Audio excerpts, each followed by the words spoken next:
प्रत्येक धर्मामध्ये दानाला खूप महत्त्व देण्यात आलेलं आहे. दान म्हणजे पुण्यकर्म होय. दानाचं महत्त्व हे खूपच मोठं आहे. दान म्हणजे दुसऱ्याला मदत करणं.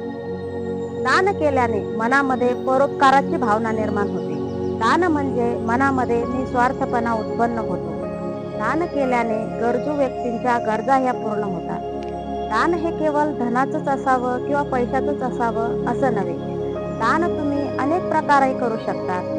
तुम्ही अन्नदान करू शकता, तुम्ही वस्त्रदान करू शकता, तुम्ही विद्यादान करू शकता, तुम्ही नेत्रदान करू शकता, तुम्ही अवयव दान करू शकता, तुम्ही रक्तदान करू शकता, तुम्ही समय दान करू शकता. सर्वात महत्त्वाचं ते म्हणजे विद्यादान. विद्या ही खूप मोठी मानली जाते आणि हे विद्यादान हे सर्व दानांपैकी श्रेष्ठ आहे.